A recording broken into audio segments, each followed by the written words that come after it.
On peut acclamer pour le Seigneur. Ça veut dire quoi? Quelqu'un a chanté, il dit, l'inspiration, c'est le monde de Dieu.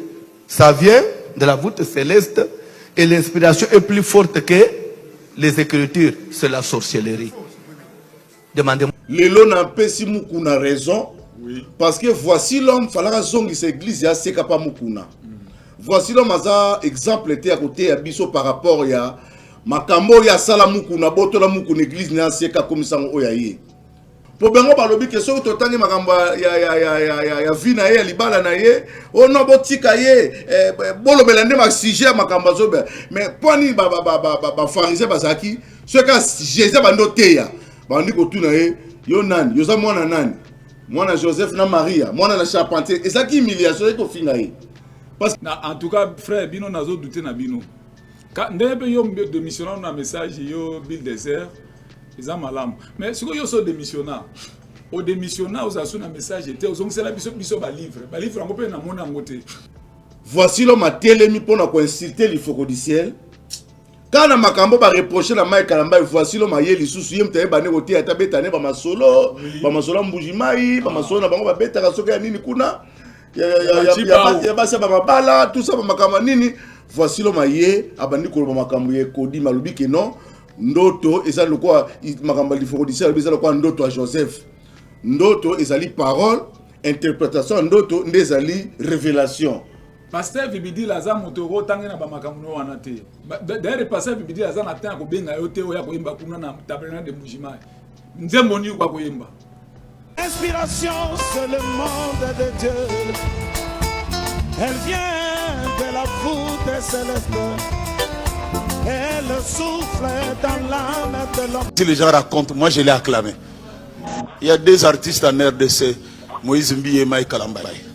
Kalamba a fait un truc, même si les gens racontent, moi je l'ai acclamé. Est plus forte que les Écritures, c'est la sorcellerie. Demandez-moi comment. Joseph n'interprète pas un songe s'il ne l'a pas entendu. La vie de Jésus-Christ qui devait se marier à une Congolaise. L'inspiration, c'est le monde de Dieu. Elle vient de la voûte céleste. Elle souffle. En tout cas, papa na biso wana respect, na pesa bango respect makasi. Pasteur Vibidi là, c'est un ancien dans le message de Frère Branham. Azali parmi les anciens autotiers la motema, pasteur Dioka, pasteur Vibidi là, pasteur Kayumbi, bato nyoso yatangi kombo wana. Est-ce que Dioka vraiment en attend qu'on invite même yo oya ko yemba na église na ye? Pasteur Dioka oyo cité kombo na ye. Dioka penza en attend abenga yo oyemba nini? Lo ni yo ko yemba par rapport na message.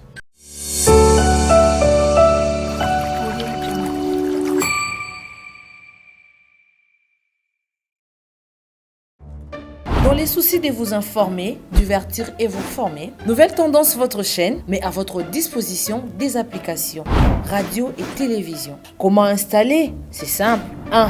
Rendez-vous sur Play Store ou App Store. Tapez TVNT pour la télévision et RNTFM pour la radio. Pour répondre à vos préoccupations, contactez les bureaux. Merci pour votre acte de bienveillance. C'est compliqué, mais en fait, Abraham... Bien-aimés dans le Seigneur, shalom. À vous qui ont un grand cœur. Bino bao mitema nzamba pesa bino mitema malamu. Mitema kosunga. Fondation Alain Dele na orphelinat Christ Rédempteur bana posa na bino. Bana posa lisungi na bino. Bano baboti bakenda. Bano bazala moya kotanga te. Bato bana besoin lisungi. Bino bato wala mitema malamu. To wana posa ya lisungi na bino na orphelinat Christ Rédempteur, la Katia Fondation Alain Dele. Kanise loko. Eza yondolo bakie, ozanzambe ya bana bitike, yo mokolo bakie, osungaka basi bakufela mibali, pona nini pasi ya boye o nzambe. Ils ont besoin de vous, de votre pain, de votre bouteille d'eau, de votre soutien. Et ça serait une bénédiction pour vous. Pour votre famille. Que Dieu vous bénisse. Merci Balania Nouvelle Tendance. Merci encore une fois chez vous dans vos maisons. Épiscope Yamborande Kita. Rendez-vous dans Kitata, les grands Wazalendo du message. Merci Nabi Keboza déjà à Kosepela Nenge Bomoningaï parce que Boibi question nae Makamboye.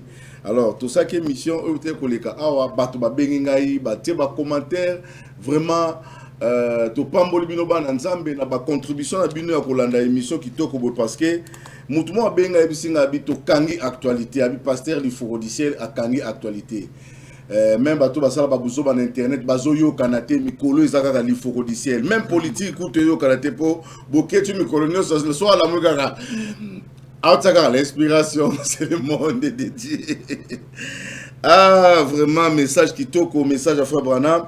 Alors to dinga koloba boy to bengi pasteur Neville azonga parce que bato basengi babi a continuer dans makambo to parce que bango baboy ko tikango to moni ma kalamba dimanche oyo azongi lisusu a lobby to moni voici l'homme parce que bango baza ba nekodim to moni voici l'homme susu na nekodim na susu a lobby su makaba ba nekodim yango il faut to recadrer to zongi sa bango kana nzela mais na lingi na zongi sa bino mémoire parce que ngana ya na kata sujet moté na yaka pona za la banquette na ebisa bino ke muta baby si mai kalamba eza bidoze botaki tembe na bomoni bidoze ya ko bimise longi na yemoko na ndeko na sisi yote bana wana mibale batu ba ekota désordre na message à frère Branham likambo eza te to la suka na bango nde ba osuka. Alors pasteur Lifoko a mérita ki makambo nyoso mai kalamba ya sala ki était a mérita ki angote parce que ceux na papa o ya respectaka ba musicien chrétien pe ba prédicateur ce pasteur Lifoko diciel aza mutu moko aza maestro ayebi mingi asala pe mingi mais aza na humilité moko bandeko nanga okoko penser te donc pona komi kitsa bazaki misato donc bazaki misato Charles Mumbaya OK Alain Moloto na papa Lifoko diciel batu wana misato ah na ebité siko to tika na Lifoko diciel to batela été to protéger été nenze mo ya ba bazemba to de babo to de babo to perda kingadi mais tout muto to tika na e to perdre été même tala bana o babimi sikoyo bazo banga na bango ba mikolo te respect moko ezate mais na lingina la sabino bolamu ya Lifoko diciel ndenge zo memela e mabe pa ya bato mai kalambai Moïse Mbiye basa bato oyo il faut ba pesa ka merci pas Lifoko diciel. Pourquoi na monter na bango bato musu ba ka jalousie ba sepela na bango te mais boka message au Lifoko diciel à lancer qui surtout pour na mai kalambai oya crachele na maboko boye boka no message ya Lifoko diciel après to zongi. Si les gens racontent, moi je l'ai acclamé. Il y a deux artistes en RDC, Moïse Mbiye et Mike Kalambay. Kalambay a fait un truc moi, même si les gens racontent, moi je l'ai acclamé. Il y a deux artistes en RDC, Moïse Mbiye et Mike Kalambay. Kalambay a fait un truc moi, même si les gens racontent, moi je l'ai acclamé. Merci beaucoup. Nakanisi, on a beau message à pasteur du Lifoko diciel, contrairement à message à pasteur Carlos Barouti. Pasteur Carlos Barouti a sali déclaration a tangi liste de musiciens. Mais a tangi Moïse Mbiye était atangi Mike Kalamba était. Et ça polémique si on a Facebook batozo loba batozo finga ba loba. Tala moto okutu. Atangi kombo na ya kumisi yo yende mutoponyo tu ba eli konga. Yende mutoponyo sala e mabe o finga e démon. O traité ye nzembo na ya kitoko o traité nzembo ya satana. Merci beaucoup. Nakanisi tolanda vidéo ya pasteur Carlos après to rozonga. Toujours le pot kakala. Revenons un peu en arrière. Même si on les appelle les dénous.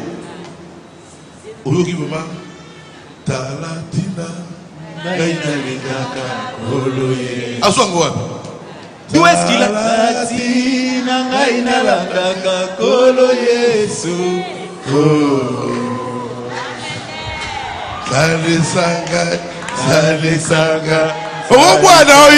Tu peux le rejeter. Mais c'est donc là. Comment tu vas rejeter ça? Les chansons du feu Mété. À cette époque-là. Même si on met ça aujourd'hui, il y a la joie toujours à l'intérieur. Dieu a l'ingaki. Parce que Dieu l'a aimé. À cette époque-là, Dieu a checké le rôle emblème. Dieu l'a élevé comme une emblème. Si tu écoutes ces chansons, vous prenez les chansons à Kala et des frères Patrice. Dans chaque deuil, si tu entends cette chanson, il y a un deuil quelque part. C'était pas en vain. Chaque génération, Dieu envoie ses enfants. Après eux, Dieu a envoyé des Ningonde. Tu entends ces chansons, tu dis, ça c'est une chanson, c'est Dieu lui-même qui chante.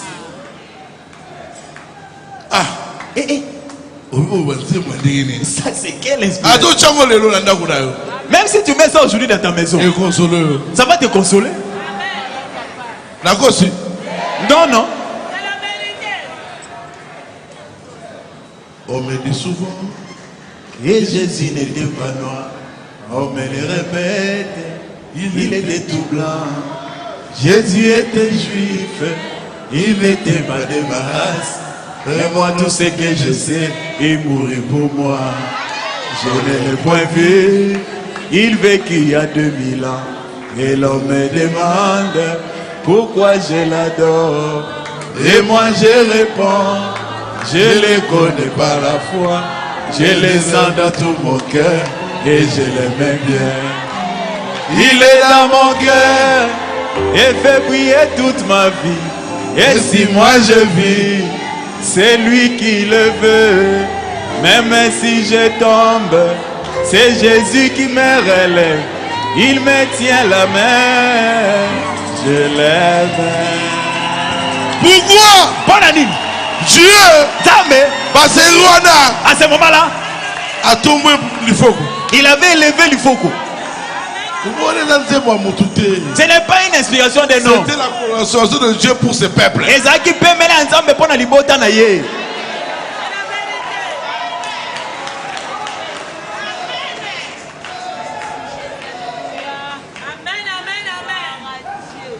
Sekere Alibala, Sekere Alibala, Zamala Babena, Sekele Amotema, Amotema, Sekele Amotema, Zambena Banana. Dieu, Zambe, il cherche une personne pour qu'il parle à travers lui. Ne sois pas jaloux. Si c'est l'état de Carlos, c'est l'état de Carlos.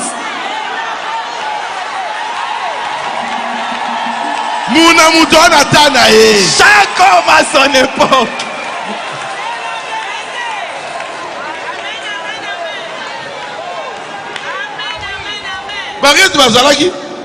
Les mamans étaient là.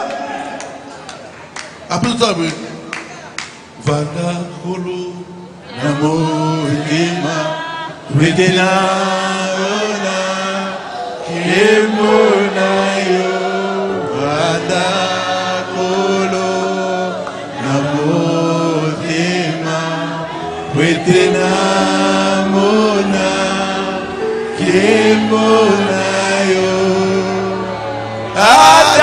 Adamoini Avelemi Yesu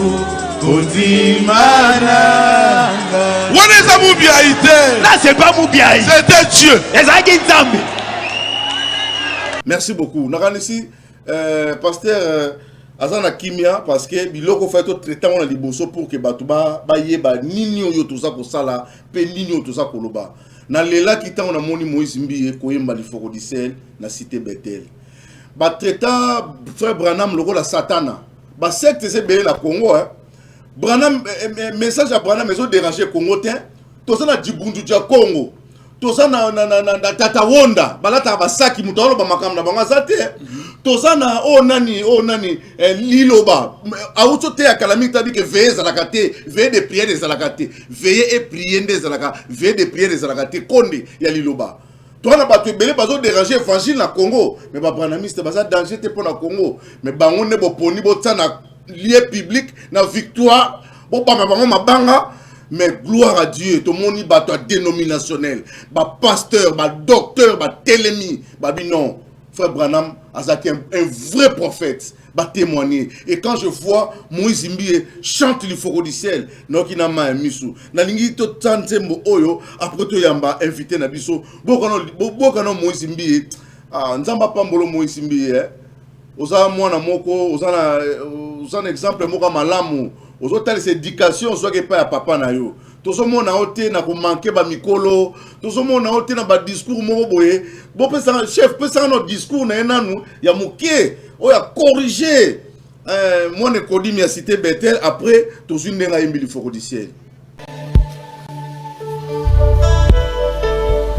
Malgré les conditions difficiles de ce monde, malgré les conditions difficiles de ce monde, moi je ne compte que sur ta grâce. Je verrai Jésus, cet homme que j'ai tant servi, sans pourtant l'avoir vu. Mais bientôt, quelle joie ce sera quand je le verrai.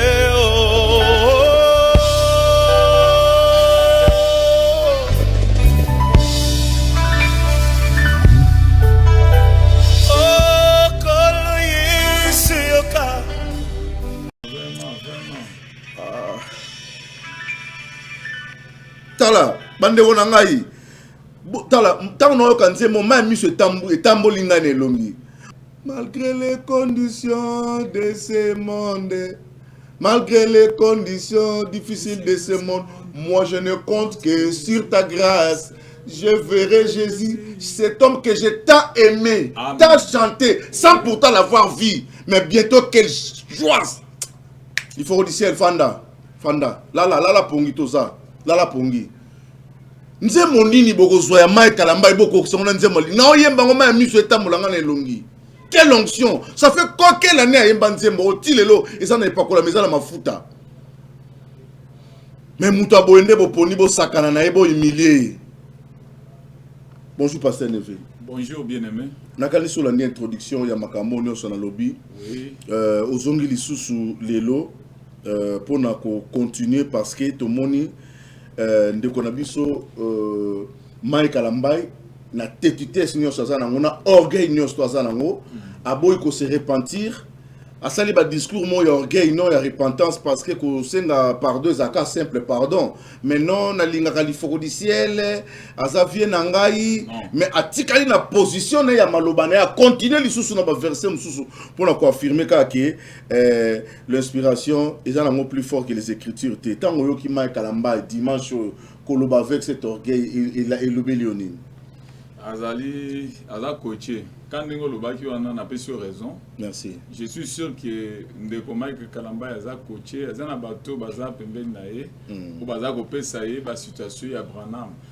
Bon, dans ce cas, est-ce que yo pena wotangela lifoko brochir? Ne yo zawana yo wotangela lifoko brochir dimension lifoko atanga ka Branham. Dimension lifoko atanga ka Bible. Il y a la Bible, il faut que c'est un aigle. Il y a un vautour. Il y a un corbeau. Il faut que c'est un aigle. Il y a la Bible. Il y a des fois que la Bible, il faut que la Bible, la Bible. Pour que toi un véritable Saint-Esprit. Et puis, vous avez cité ainsi de suite. Bon, on a regretté ma casse. Ce que ça bande quoi na Bill désert, ça on a bino mingi. Tant bossa bilo kwa marque wana. Bon peut ça ba brochure atanga bongo. Et puis brochure on peut aibi ko expliquer en moté. Aibi na une différence il y a écriture na inspiration té. D'abord pour écriture comme écriture, ça d'abord non ça qui penser. Nzambe ndé a penser et puis prophète a lobby. Ndé ba eko komango. D'abord Bible outi wapi bandi wapi. Mais pasteur, bango bazai ko boya ba branchir à Branham. Ouais. Bazai ko boya ba branchir à Branham, bango ba bika Bible ndeza absolue. Mais bango ba pasteur ba koma ba livre na bango ba tekango. Branham ko tateka branchirte. Mais bango ba teka ba livre na bango na ba conférence. Bango ne ba koma, Branham nda komate. Mais na kamwe na ba église ba dénominationnelle bazo tanga pena ke na date tel frère Branham a dit bona boy Mike Kalamba na munoko est-ce que Mike Kalamba ba tie maloba na munoko te. Akamusingai obige na kamwe onction oyo azwaki wana na frère Branham me dit l'église de réveil. L'église de réveil. Frère Branham me dit et puis ba tuné ba donc ba photo wana ba tika bazo comprendre kutu makambo ya zolo bate. Frère Branham me dit obige azu onction mo na comprendre te onction azu wa plutôt que et puis attendre la lifoko démonologie domaine religieux. Oh, est-ce que citation attanga ken ça kokani na makambo to banolo ba parce que ma parole donc na ba écriture mal placé. OK, merci. Et kokani te ezali mal placé. OK. O inspiration nyonso ekozala libanda et il fait vendre na parole. Il fait vendre na parole. So na ebiso to zonga na Bible hein. Ezana prophète moko atambolaka mutakala kwate ya bato.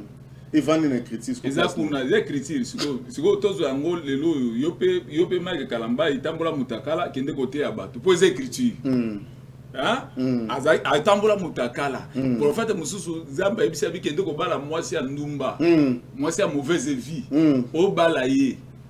Alors, les écritures, il y a que ça là est bongo puisque c'est l'écriture. Aux hommes, surtout l'action d'écriture, l'écriture, dans la écriture, on a vu que mon talent est étouffé. Je crois que il y a étouffé. Il y a une formule, bangombo liya kawana, c'est la Bible. Les ali bilo monsieur zaba étouffé. Il y a ma boufa qui a pris ba kate biso monsieur tozo liya. Et puis dans la Bible, kuna kana ancien testament na Lévitique, le bique, ce qu'on lié bongo popeto la ma, offanda na moi. Ofana na moi journée mbumba banda tongo tipo kwa otala moi ndenge zo bimati ndenge moi kende kolala ndeko komi peto les écritures sur o salela yango donc écriture ou bien écriture est plus forte que l'inspiration sur on a besoin d'écriture zo yango salela yango donc tango li étouffé fanda na moi otala moi journée mbimati pourquoi miso no kakatala ka moi ndenge moi kende kolala à la fin au sukoli ndeko komi peto au moins ateke ozana kati na erreur. Pierre, amonaki etando moko munene. Amoni banyama ebele, toutes sortes de banyama. Voye lobi na etango akendeke na ndaka Corneille. Abi boma pelia, eza na acte 10. Pona ba lecteur ba bazo tangango, so tangi acte 10 ba okiti na ba 44 kuna okuta yango makamna oloba. Tangango na acte 10, acte des apôtres chapitre 10. Et puis Pierre a déclaré que ngana ko lia na ngai loko abote po na tigala ko lia ngote ezambindo nzamba bisi Pierre a dit que oyo ngana petoli ezambindo te or ezalaki nyamate c'est l'écriture ezalaki nyamate mais ezalaki na ndimbola na yango ezalaki na signification na yango o Pierre on nzamba bande Pierre bomanyama ezalaki nde biso ba nation c'est-à-dire nzambe moko oyo ba Pierre bazanango nzambe ana moko pe biso ba nation to zoye abi boma pelia onga na lobi keza peto yoko benga ngombindo te ça dit biso peto komi peto ndenge bango ba Pierre bazaki peto biso peto komi peto c'est l'écriture mais aussi la siko inspiration pour la kolakisa batu makambwana papa alors toute révélation tous ont en place toute révélation na citation atangaki il faut evanda na kati ya écriture mais pour nangai na somona ke bazo déplacer débat il faut pas lobi boye. L'inspiration est plus fort. Alobite que et alongoli parole. Non. Alobite que alongoli écriture. Malobi est plus fort que les écritures. Prenons l'exemple. Biloko bango bazo sala. La Bible nous montre et sur la sabiso ba péché. Bible la sabiso ba masumu. Mais ba sabiso que ça les sous moro les qui masumu nyonso. C'est ça. Ce qu'on sort lobi bongo au lobi erreur. C'est ça le et ça bango ba ko tanga itinéraire yango na po bazo yeba esika côté le matin. Ba don ezebele. Mais ba bito aspirer na don le meilleur. Si vous savez que madame c'est ça. C'est madame c'est donc la meilleure année c'est le yo Mike Kalamba. Hein? Donc la meilleure année c'est le yo. Au moins que la lettre tue. Mais c'est l'esprit qui vivifie. Bible lobi boy Mike Kalamba. Bible lobi que c'est poussé par l'esprit que les hommes ont parlé de la part du Seigneur. Parce que d'abord poussé par l'esprit pour pas parler de la part du Seigneur. Tu ne peux pas être poussé par l'esprit n'est-ce pas qu'on n'a pas du Seigneur. D'abord, c'est l'inspiration qui vient. Alors, inspiration et la parole et les écritures. Ça, il y a non? Oui. Parce que débat tout ça, parce que il faut qu'on dise la lobby, elle est plus forte que les écritures. Après, si par exemple, il y a une écriture, oh, ici, est comme Mamaki. Parce que, oh, il n'y a pas de révélation. Et ça peut et comment ma peut n'attendre moi ça dans la Bible plus. OK.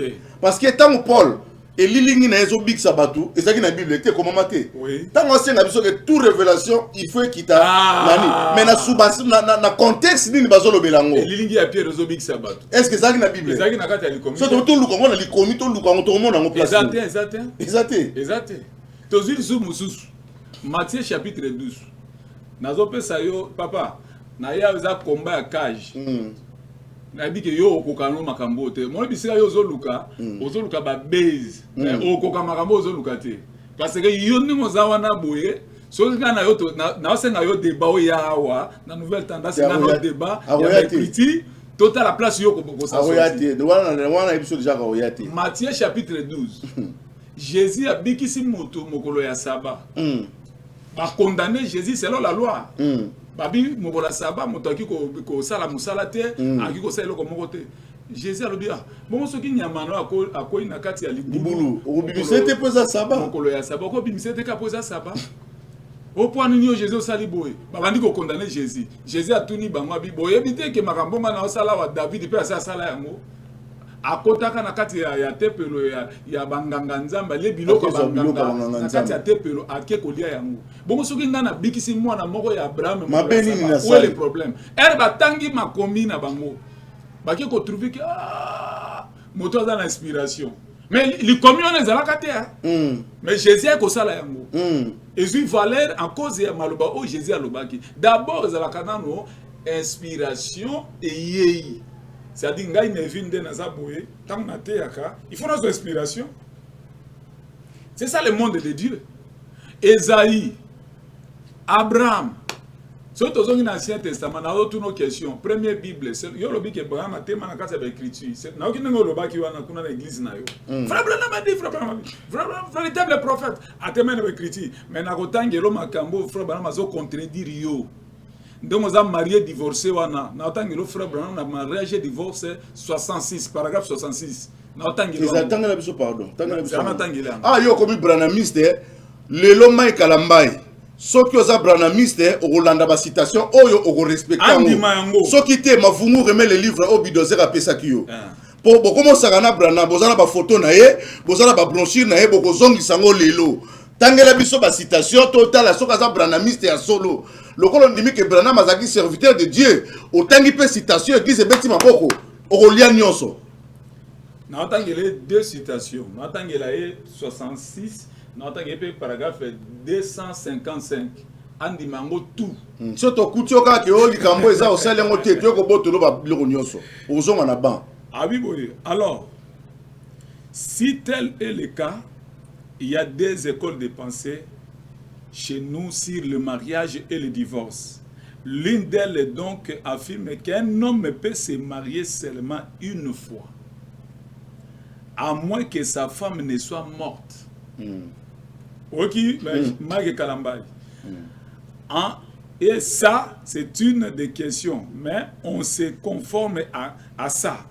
On va au-delà. Yoka, tozu siko na paragraphe 255. Yoza pasteur, hein, mais au bali deuxième fois. Yoka siko le baki Abraham a vrai prophète, a tellement qui n'a pas écrit. Auto sa makambo. C'est mas dit c'est pas pour on dit mango lelo. Ce qu'on limite tous son livre. Yoka ne Abraham azoloba. Azoloba awa nazo matamwa muke. Bon, fona matamuke a. 253. Tina 255. Alors OK. Bon. Salomon pouvait épouser n'importe quelle femme qui n'était pas mariée. Moi, il pouvait épouser n'importe quelle femme qu'il voulait. Un sacrificateur pouvait seulement épouser une femme qui était vierge. Sacrificateur, nganganzambe pasteur. Tant que les fois la moisson azali vierge. Pas ebinano ni balité. Tozi to comme dans 254. Par exemple, David a épousé comment s'appelle-t-elle? Abigail. Abigail, moi c'est Nabal boebié. Et il y avait un homme qui s'appelait Fou, comme Nabal et moi Fou, et qui avait une gentille épouse. Et il est mort. Et Abigail est devenue l'épouse de David. c'était un roi, pas un sacrificateur. Vous voyez, il s'est marié. Mais un sacrificateur, yo ka maïke kalamba, yo za pasteur, c'est-à-dire yo za sacrificateur. Toti au kakata na place wana. Yo za sacrificateur. Yo ka condition ya sacrificateur ya kobala na ye. Mais un sacrificateur ne pouvait pas faire ça. Parce qu'il aurait touché ou pris pour épouse une femme qui avait déjà été l'épouse d'un autre homme. Alors, on voit par là la virginité de l'Église du Seigneur Jésus-Christ. L'épouse devra être la parole sans mélange. Pas une seule parole qui manque. Nulle part. Certainement, pouvez-vous imaginer une épouse normale? Donc, c'est-à-dire un sacrificateur, il faut une seule fois dans la vie. Et puis, dans le Romain, Romains chapitre 7. Papa journaliste, c'est ça. Romains chapitre 7. Romains chapitre 7. Il y a une Bible. Yo luki makambo na biso. Alors biso to kotika te. Biso to zapenda ba combattre un message à frère Branham. Bitumbo biso bundi ngo lelo te. Pour lâcher prise. Yoka Paul ndenga zoloba. Ignorez-vous frères, car je parle à des gens qui connaissent la loi. Ici, que la loi exerce son pouvoir sur l'homme aussi longtemps qu'il vit. Ainsi, une femme mariée est liée par la loi à son mari tant qu'il est vivant. Moi, je suis à Bali, à Kangami, na Mobeku. Na mobali na yo aussi longtemps que mobali na azana bon moi. Moi si na o divorce na yoana. Devant Dieu, vous allez lier na moi si on a jusqu'à présent. Yo na moi si on a vous allez lier parce que c'est la Bible qui le dit. Moi si wana sikoyo yondo commission moi si nekobu. Et puis ndenge oza divorcé. Soko bali moi si mosusu, je ne sais pas soko so bala moi si mosusu. Soko bali moi si mosusu, comme bali nekobu. Alors un adultère ne peut pas monter du haut de la chair pour na côté à frère Branham me dit frère Branham c'est un prophète, c'est un santu. Oko sakana be critique frère Branham mais au même moment na ba débat na bino wana et puis vous citez le nom de Dioka ainsi de suite. Et ben Dioka biso kaza si mama non kuna nalinga ki to sala boy. Nanga to sala boy. Tomoni bitumba oyo c'est comme si bato message bana sima. Babiso ko moni soso avimbi na nzungu mukese ke mama naza na se. Tomoni ke c'est comme si bitumba oyo eza bato message. Mais bato message ba bombami ba tindiki mai kalamba iliboso.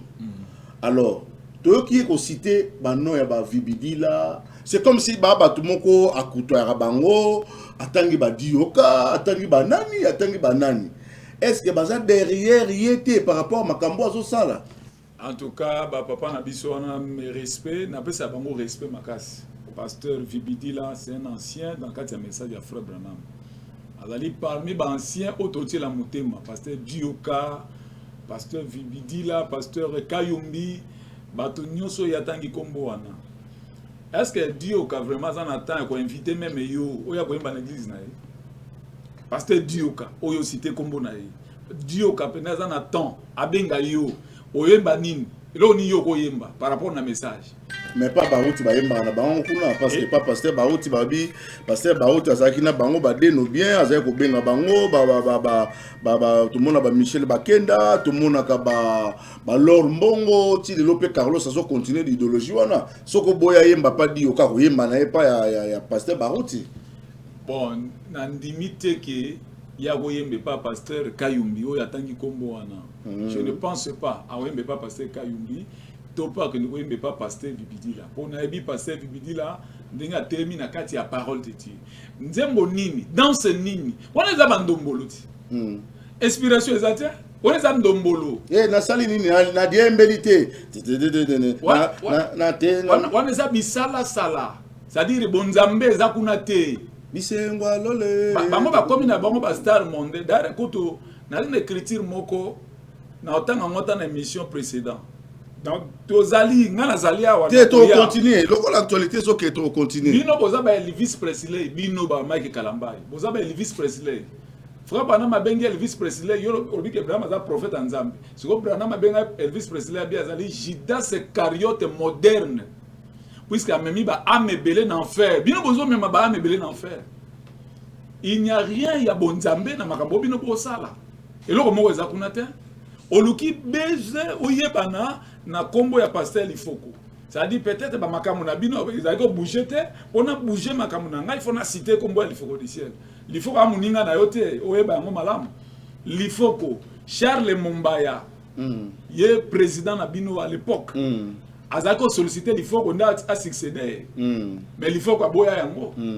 Amonaki désordre bino bozana kuna kendete kuna manquement eza kuna il faut azana kati ya parole tanga olinga sembole lokoyo olinga te on pas problème puisque ako sanctionner belé ba makambo bino bosala kawana belé na so il faut azana ako sanctionner bino makasi il faut qu'on a niveau parole il faut azana ngo niveau parole il faut ko teaka osata linzaka te. Très bien, merci pasteur. Tout le monde vraiment c'est que ngana zo regretter tant on a moni voici l'homme.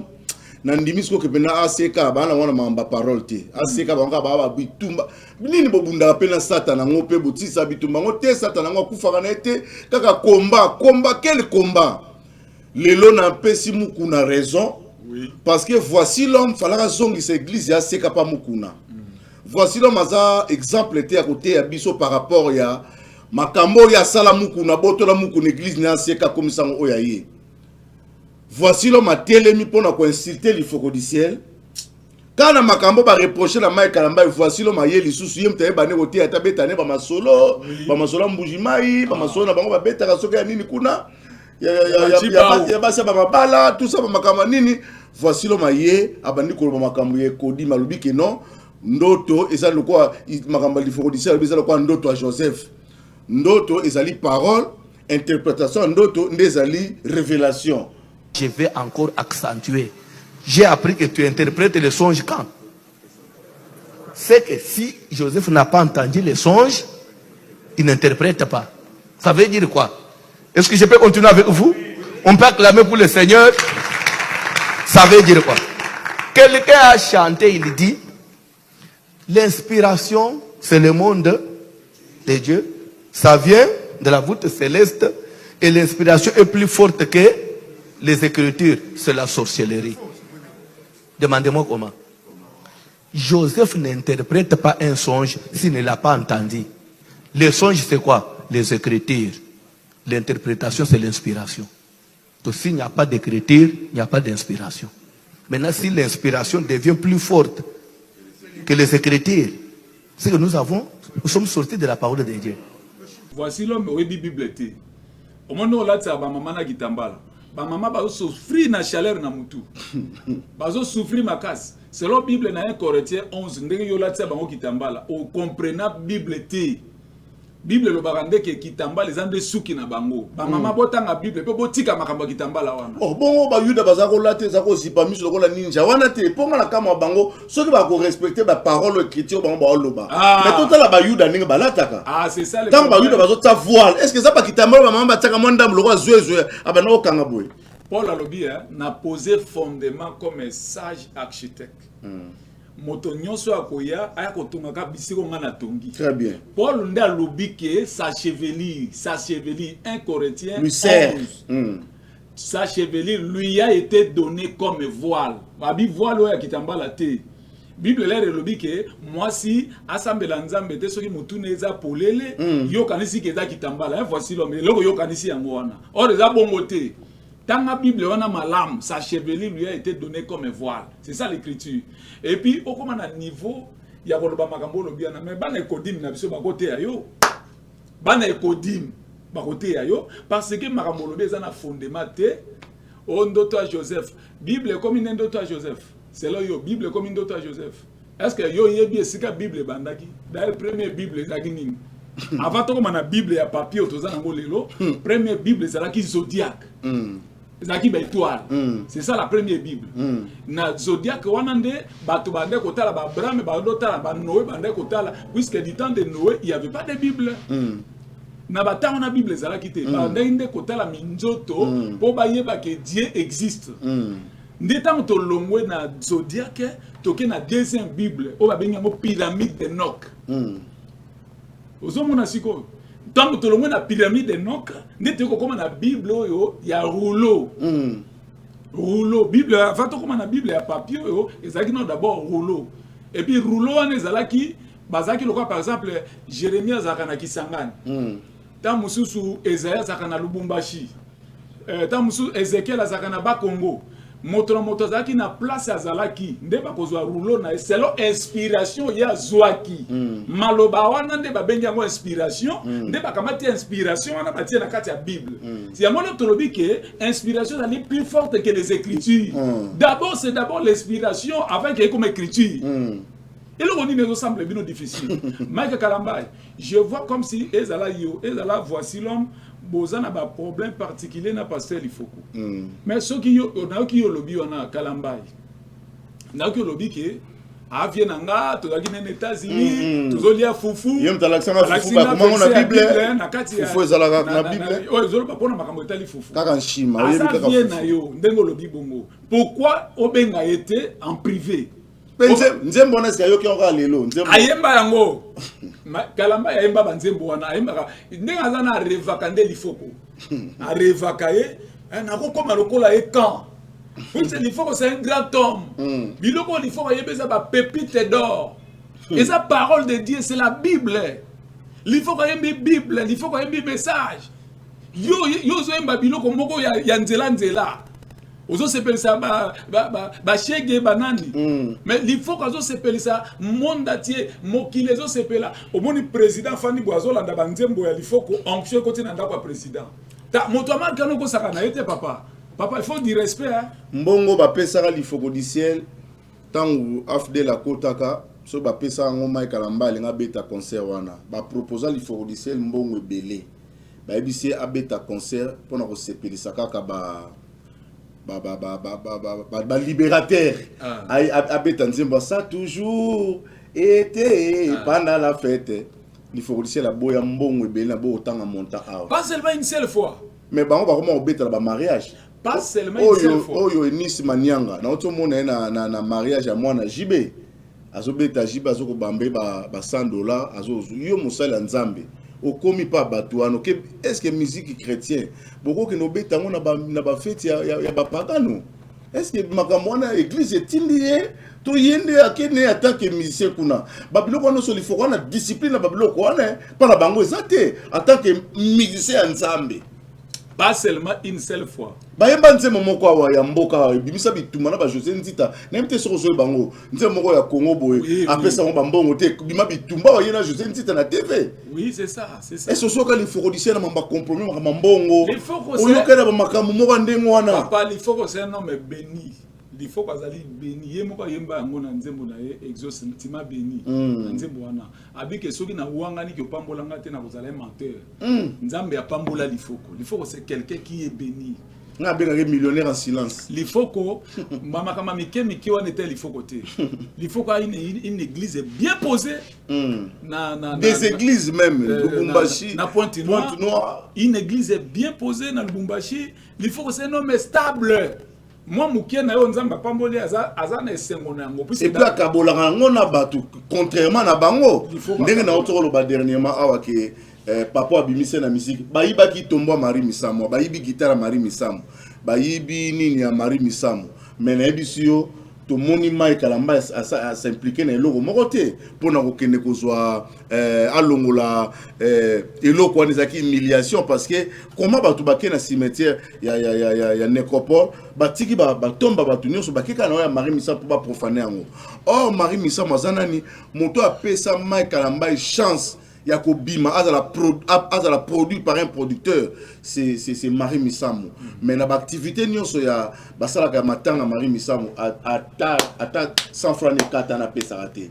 Ata 10 francs na e o babambata, batiango na simamabe a pesarate. Est-ce que mon tonne ne wako se comparer? Parce que tant que bino bolo baki, tolo belaka parole, oh, tolo belaka parole neni. Tant que Jésus ayaki, toutes les questions Bawanda ko benge nani mwana na charpentier ya Joseph na Marie ça a voir avec quoi la mamba parole pour bengo balobi ke so totangi makambo ya vie na ye ya libala na ye ono botika ye bolobela nde ma sujet makambo zobe mais poni ba pharisien bazaki ce ka Jésus bando teya bandi ko tuna ye yo nani yo za mwana nani mwana Joseph na Maria mwana na charpentier et ça qui humiliation ko finga ye. Parce que tant na Israël bazota la prédicateur ba bi prédicateur bima tribune prédicateur so que na Israël ote ba tout les qui les fils oui ba tout yo za mona na tant ba kombo moi ah bino te bino bolamba lotoko bino boza ba kama so ba tout yo za mutanini maintenant sikoyo yo mutu aboye il faut to checker au peu biso to ba yuda te faut to tala yo mai kalamba yo zo te ya biso est-ce que côté ya to so checker bon mona biso mabete ko no bo tikolo bela sujet bo tikolo ko bela sujet boy so ba yebeka sakina ba sujet wana alinga kota makambo te parce que aza condamné na ba ligne nyoso c'est ça konzembo bimakala et le ronine tindi hier au lobango lisusu tout ça 30 ans après ça gentillité et puis mutongo po bien ça vient na yo bo solana et bien beaucoup dans les États-Unis beaucoup dans pona ni autour na kete papa nzembo yembango ndenge nini maintenant to moni esprit na ye na bato ba komi ko lekasiko lokola ba bidozer lokola ba sisi yote na makambo ba komi ko loba nde ya mosuko ko motalisa biso alors par là na ngena loba po na makambo ya sisi yote. Si sur tes bidozer, n'invite qu'est-ce qui se passe pour tout ce qui ça awa, on a pasteur il faut dire c'est ça ban un message. Est-ce que bato là vraiment n'engue te bien message? Parce que venir convertir à solo pour bien un message tout baza ba ramasser ba kota. Je doute fort. Nazo douter na bango makas. Na en tout cas frère bino nazo douter na bino. Quand ndebe yo de missionnaire na message yo Bill Désert, ils ont malam. Mais ce que yo so de missionnaire au démissionnaire aux assuns un message était aux c'est la biso ba livre en peu na mona ngote ya ko zongi biso ba livre to mona ngoto zo ba image ya ba livre ndongo zongi singa na besoin nga pasteur Neville na besoin ba livre wana ozongi c'est la nga yango Bill Désert o le baki yo kangisa batu na Brazzaville ko yo l'été à Brazzaville eza ya yo un pasteur kangisa batu ça dit wana komi siko komi ne lokola ba persécuteur ko bazo persécuter ba centre ya ko zongi c'est la biso ba livre yo le baki oza sur na message était makamu na biso ta diote ozo kotango pourquoi akomi ko beta masolo li forodicien aussi longtemps dernière apparition de tout monde qui nanda ko li forodicien na Lubumbashi il forodicien zo l'accès ba bikeko asali eloko te lobi na ngoye moko aleki ona longo na ngana message siko lingi alobi mbongo tazana mbongo ebele autosoma lupango église combien de $1000 wana bozoma mama mbongo akendeki ko luka mbongo epa ya Walesa akenda luka mbongo epa Walesa nyonso Walesa mutalukeli biso ma Walesa fala ko pesa bidoze mbongo ekoka po atika biso kimia c'est que pesa ke mbongo ekoka te Bill Désert yo lo olobaki ke o démissionner oza suna kata message te makamna secte obenga ki biso ba secte Nzambe apambola yo na ndenge obengi message ya Branham secte mais lobby ozalaki na kata secte yango mais lelo lobi ke obengi yango secte que Dieu soit loué na onyo yo sali mais oyo nga na yebi bible zo bana mokanda 1 Jean lobi ke balongwa ki pa na biso po bazalaki bo ya biso te na ramasi ozalaki no ya biso te ba e monde le bana Israël ba obi na kati na Égypte ezalaki na bato balandaki malandangu bazaki mais wapio ba komi na nzela ba komi tia Moïse makelele alors Moïse lelo Branham ba komi na nzela ba komi tia Branham makelele arche de Noé molungi eleki bato bakomi kobima po molungi eleki mais lero bino bobimi nde arche ezokangama bon bato wana le nazo yoka o mususu wana olubaki sisi wote mais ça regrettable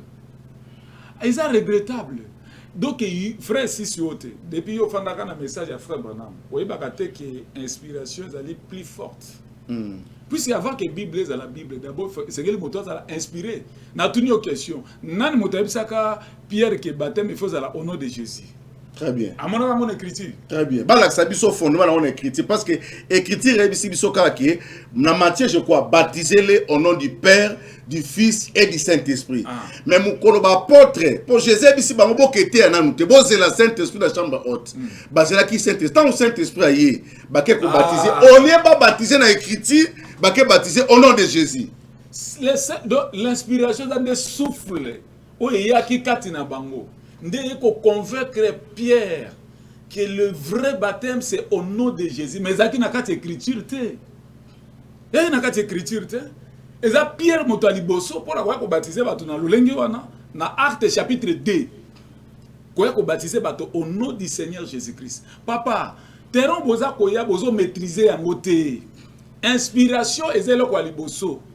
Nde yaka après eko koma écriture.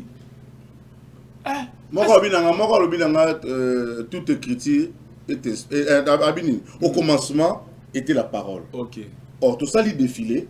Tout ça lui au commencement. Au commencement l'esprit de Dieu s'est mouvé au-dessus des eaux. OK. Après bamboula nde to komona Moïse aeko koma nzamba zongisi na commencement aeko koma les 5 premiers livres. Sikoyo tant bango bazé ko vivre avant, il y avait pas les écritures. Siko na chopé mec Kalambai. Obi Branham a un vrai prophète. Mais Branham a dit que Genèse c'est le premier livre il y a Bible té. Surtout le qu'on côté.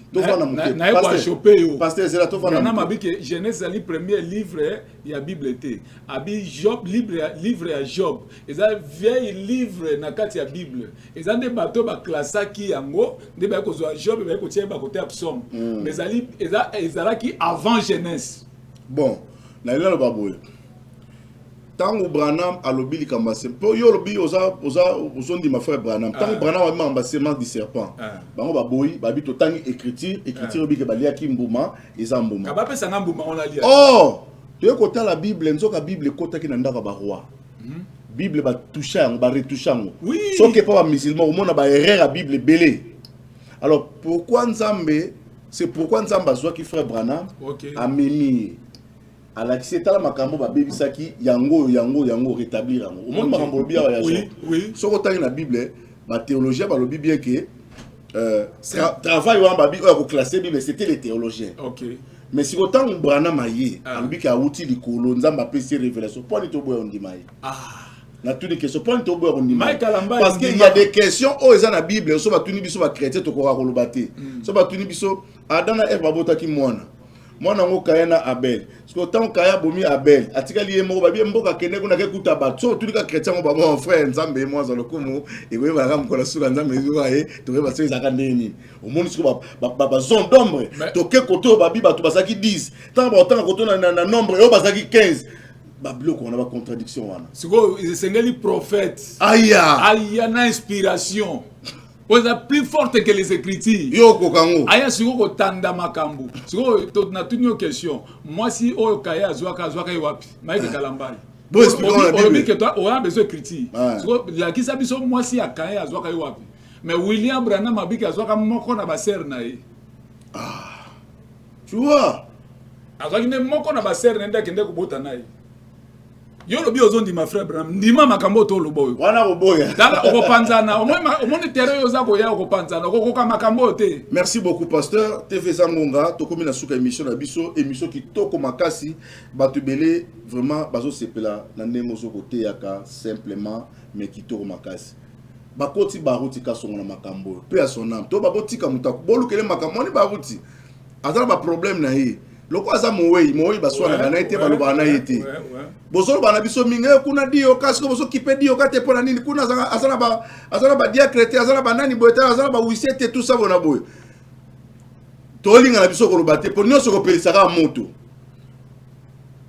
pasteur Barouti de son vivant du focodiciel na podium ya Barouti tabernacle azomba l'inspiration c'est le monde de Dieu ce que zala ki mabe pasteur Barouti alinga loba lokola pasteur Barouti chanson préférée à Barouti yango wana lokola pasteur Barouti non c'est la bilango tant aussi ces missions dans tango lokola pasteur Barouti andimaki yango Carlos Sisiote Bidoze Mike Kalambai Mukuna voici l'homme nani Kabundi Walesa nani oso Jean Bosco Kindomba nani susu Louvre Ekaola bino nyonso bondima parce que grand prêtre na bino andimaki nsembo wana na podium to mettre débat oyo et silingai épiscope wa yambo na eko kata parce que c'est ngane pasteur ba pasteur c'est moi épiscope na kati le débat oyo lokola na podium ya beka andimaki nsembo l'inspiration sur le monde de Dieu bino tu bana na ye ba koliti na ye obotikali vivant bokwa na oyo maître na bino andimaki nango pasteur pesa biso le basuka papa avant na pesa le basuka na oki atangi bakomba ba pasteur Vibidila atangi kombo ya pasteur Kayumbi atangi papa Mike Kalambai ko salir ba pasteur na biso te on les a ba mpaka na biso ba icône omoni bino moko na bino wana moko muso tanga kombo na yao na yebi ba vie na bino très bien na sert moko na église nanga parmi bino mbala na bo condamné parce qu'il faut qu'on a inspiration o mususu wana vie mabe kaka ninga tia ka bato basi bazala ka boy basi bazala ka boy bon moi mabe ya mbindo ser nanga zo mona ye na bandale awa azo ya na mutuka koti na lopango na jeep na ye ya kitoko wana ana mwasi moko ya pembe kitoko apart mama ya bana ne ya ndako aya kaka na mutuka rrrra koti si yango na lopango ba fongola ka portière na porte ya ndako mbala moko akoti bato bamona te mais toyebi bino mais babaruti bana ba vie wana te babaruti basel ba vie wana te dioka asali vie wana te dioka za marié divorcé te lifo ka za marié divorcé te Vibidi la za marié divorcé te baza ba bel exemple mais bino ba mpaka na bino kuna poto na poto deux fois na bino moko ba double sim ba triple sim bito yebi bino surtout bidoze na lingi na bidoze ba lapise moko lapise na bidoze wana mona pena ke na message baza osanga makambo te ko ba komo sala nga boy nini pasteur Vibidi la za motoro tangi na ba makambo wana te d'ailleurs pasteur Vibidi la za na temps ko benga yo te oya ko imba kuna na tabernacle de Mujimai nzembo ni kwa koyemba eloko ni kwa koyemba ko pesa biso ya kitoko to kozwa kuna biso tana ba nzembo ba pépite d'or ba un jour sur les chemins pourquoi seulement moi ainsi de suite ba nzembo moko oka ke ba nzembo pasteur Baruta la ko reconnaître pasteur il faut ko papa journaliste le frère Nabiso que son âme repose en paix le frère Jean-Pierre Mavam aza koyemba pasteur Baruta tala bité okokina noté kende pas il faut qu'au ciel au kende koyemba ozala simana ye na album ya pasteur il faut ko alisiko voya Jean-Pierre Mavambo za na 4 voya Jean-Pierre Mavambo za na 4 azo accompagner pasteur il faut ça dit Baruta bande ko reconnaître grandeur il faut ko za kinango alors pona ko kata maloba papa ezali passe komona makambo yo ngana kotika ngote nazali toujours awa na nouvelle tendance très bien dès que nakoyoka biloko wana papa toko dénoncer bino moni émission otokoya dès que bo continuer pour nga na yebi yo bien yo condamné parce qu'il faut que zo inspiration ainsi de suite bandoto banini mais to ba vie na bino bozota bona ba vie ya poto bozote exemple mais bozo exemple te balingi divorce makasi le confort le bela mais za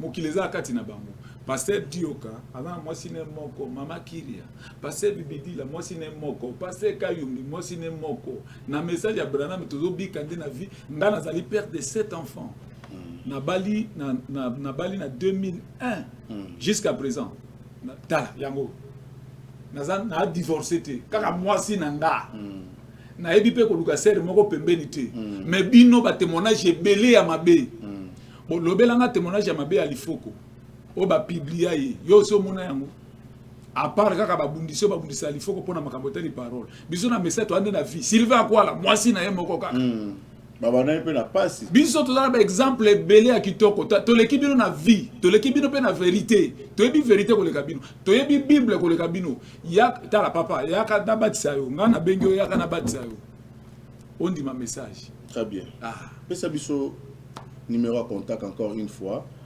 et puis banane ko pesa ba mbote bo balande mission 081 64 91 300 des numéros na ngai yango na 081 64 91 300 na pesi mbote na ngai epa na apôtre 17e so le pasteur Life Mutunzambi na pesi mbote bisika azali vraiment pemano na kimia biso zali wana soki bango baye biso pe tokoya tokotika pete na pesi mbote na ngai pa na aigle royal aigle masingo triple brassard véritable aigle na pesi mbote bisika zali na pesi mbote na bana na nzambe nyos ya message ya frère Branham partout bisika bazali frère Jean-Paul Totamboli na ye le grand architecte azana ngai pe lisusu chantre aza accompagner un des taximen na ngai na pesi mbote na ba pasteur nyonso ya Kingabwa ba pasteur tout ya Kingabwa ba pasteur pe ba ebingai même na ba province na Kisangani pasteur Kabamba na pesi mbote pas pasteur Kabamba une grande église ya Kisangani pasteur Osomba ba pasteur Robert par-ci par-là donc bana nzambe nyonso o ba ebingai na kati ya RDC boza bambote même na bamboka bapaya na pesi bino mbote sans oublier frère Marius na mboka Benin na pesi mbote osebelaka na leka je suis sûr que vous êtes content de nous omona na pesi bino mbote partout bozali. Merci beaucoup tokomi na suka émission na biso ezalaki nouvelle tendance chaîne oyo ezako sepelisa surtout bande kwa message bazakaka basabone awa mingi bo benga lisusu ba baza musika botinda balien bo s'abonner massivement bozala dessus parce que awa ndesika oyo bokoyoka message sans compromis tokutani prochainement épiscope ya Mborande Kita rendez-vous na Kitata. Inspiration c'est le monde de Dieu, elle vient de la voûte céleste. Elle souffle dans l'âme de l'homme. Elle est plus forte que les Écritures. Oh, l'inspiration, c'est le monde de Dieu. Elle vient de la voûte céleste. Elle souffle dans l'âme de l'homme. Elle est plus forte que les Écritures.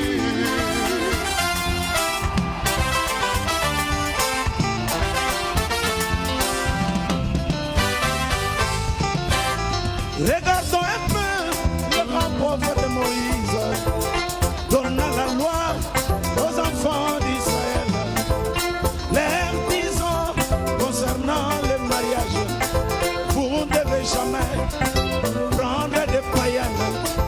Mais lui-même se maria à une païenne. C'est là montrer la vie de Jésus-Christ, qui devait se marier à une Congolaise. L'inspiration, c'est le monde de Dieu. Elle vient de la voûte céleste. Elle souffle dans l'âme de l'homme. Elle est plus forte que les Écritures. Poussez des cris de joie.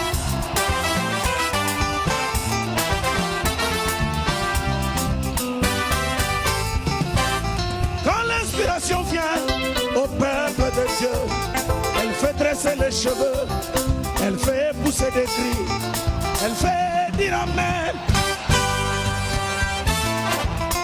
Elle est semblable au serpent de Moïse, elle avale les chansons des autres.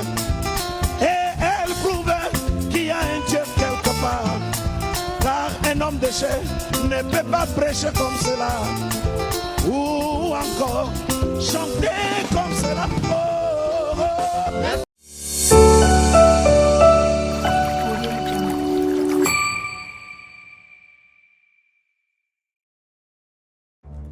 Dans les soucis de vous informer, divertir et vous former, Nouvelle Tendance votre chaîne met à votre disposition des applications, radio et télévision. Comment installer? C'est simple. 1. Rendez-vous sur Play Store ou App Store. Tapez TVNT pour la télévision et RNTFM pour la radio. Pour répondre à vos préoccupations, contactez les bureaux. Merci pour votre acte de bienveillance. C'est compliqué, mais en fait, Abraham... Bien-aimés dans le Seigneur, shalom. À vous qui ont un grand cœur, bino bao mitema nzamba pesa bino mitema malamu, mitema kosunga. Fondation Alain Dele na orphelinat Christ Rédempteur, bana posa na bino, bana posa lisungi na bino, bano baboti bakenda, bano bazala moya kotanga te, bato bana besoin lisungi, bino bato bana mitema malamu, to bana posa ya lisungi na bino na orphelinat Christ Rédempteur, la Katia Fondation Alain Dele. Kanise loko.